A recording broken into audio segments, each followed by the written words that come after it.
এনেকৈ হাৰ্ডিটো ওপৰতহে ভাঙিছিলে, লং হাৰ্ডিটো ভাঙিছিল, কিন্তু বাকী তলৰ ভৰি গোটেই ভালে আছিল, ভৰিটো লৰচৰ কৰিব পাৰে।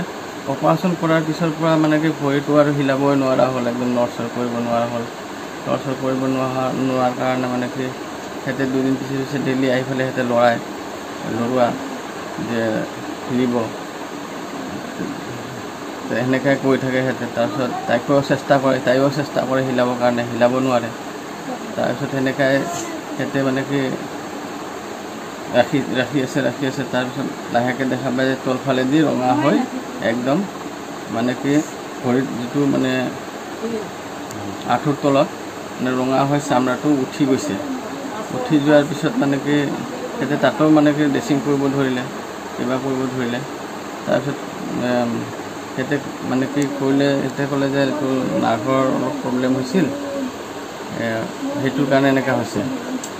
তাৰপিছত ড্ৰেছিং কৰি আছে আৰু বেছিকৈ বাঢ়ি গৈয়ে আছে, তাৰমানে একদম গেলি গৈ আছে।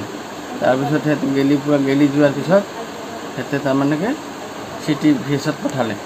CTVHত দিয়াৰ পিছত তাৰমানে কি নাৰ্ভৰ ইনজেকশ্যন মাৰিব দিলে। ইনজেকশ্যন মৰাৰ পিছত আৰু বেছিকৈ হৈ গ'ল। বেছিকৈ হোৱাৰ